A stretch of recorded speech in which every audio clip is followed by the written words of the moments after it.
You might be doing everything right. Drinking water, watching your weight, even skipping meat now and then, but your uric acid levels still too high. And that dull ache in your joints, it just won't go away. Here's what most people don't realize. Uric acid isn't only about red meat or alcohol. Some of the worst offenders are foods we think are healthy, even doctor approved in some cases. And that's where things get tricky if you've been struggling with stubborn gout attacks or unexplained joint pain that seems to come and go like bad weather. You're not alone. This video might just explain what no one else has told you, and by the end, you'll know exactly what foods are quietly working against your body and what to eat instead. But first, let's talk about a common mistake that's keeping thousands of people sick and frustrated. Most people with high uric acid think the solution is to cut out all protein. They start avoiding meat, eggs, fish, anything remotely rich, and they turn to what seems like safer, clean options like lentils, oatmeal, or certain fruits. But here's the hidden truth. Some of those safe foods are making things worse, not because they're bad for everyone, but because of how purines work in the body. And once you see how this happens, you'll never look at your grocery list the same way again.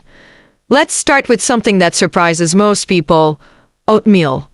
Yes, the same oatmeal that's praised for heart health and digestion, but if you have high uric acid, it can quietly stir up trouble.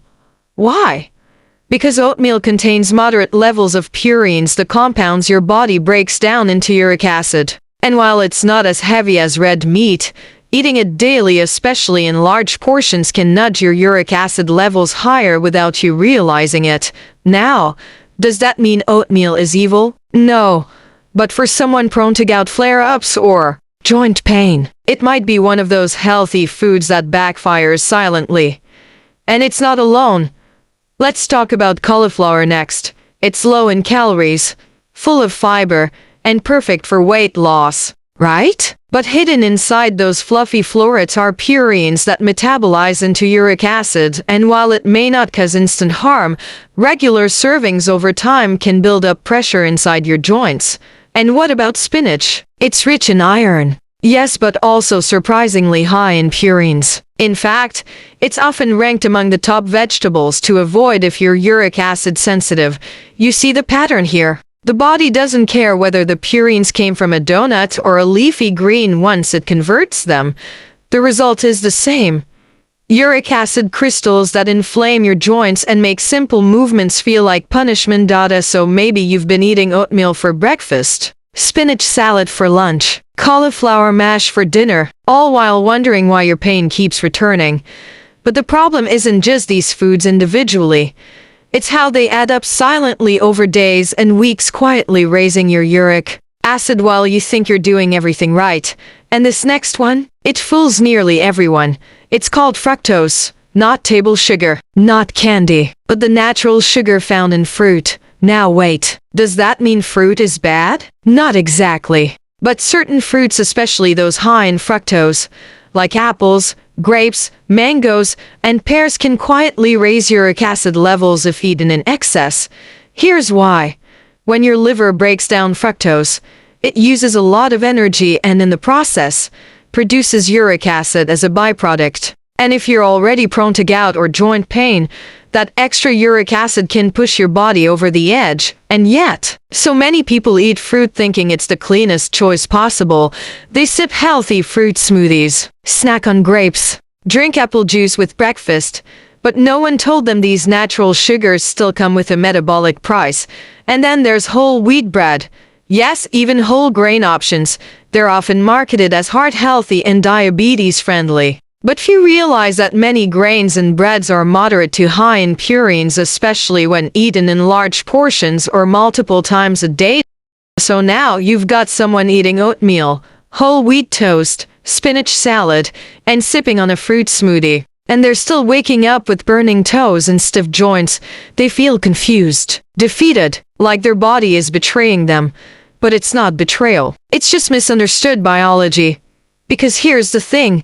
Your body isn't broken. It's just overwhelmed by a steady stream of foods that don't work for it anymore. And once you understand which foods gently support your kidneys and flush uric acid away, everything starts to change. We'll get to those in a moment. But first, there's one more food that almost no one suspects, and yet, it's quietly one of the most inflammatory of them all: tomatoes. Yes, tomatoes. They're bright, juicy, full of antioxidants. But for people with high uric acid, tomatoes can be a hidden trigger, especially when eaten in large amounts or daily. You might be wondering how that's possible. Tomatoes are technically low in purines. That's true, but studies show they may stimulate uric acid production indirectly by irritating certain metabolic pathways in sensitive individuals. In other words, while they don't contain much purine themselves, they can still cause your body to release more uric acid, and for some people, that's enough to spark a flare-up. This doesn't mean tomatoes are poison, but if you've tried everything and still struggle with uric acid spikes, it might be worth removing them for a while just to see how your body responds. And now, finally, here's the shift. Because once you remove the foods that stress your system, you open the door to nutrients that heal it. Let's flip the script.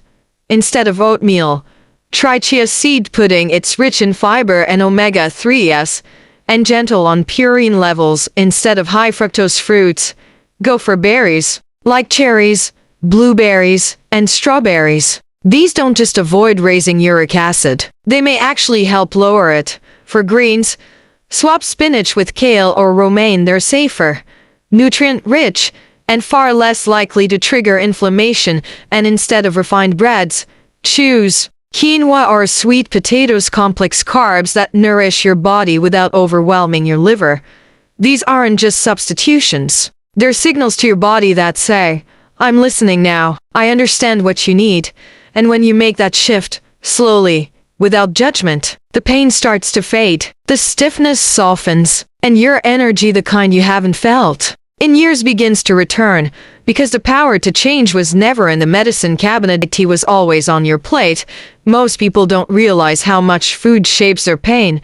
They think it's just aging, bad luck, or genetics, but every bite you take is either feeding the inflammation or calming it down. And the best part, you don't need to be perfect. You just need to become more aware, more curious about what your body's been trying to tell you all along. That swollen joint, that morning stiffness, that foggy fatigue, it's not random.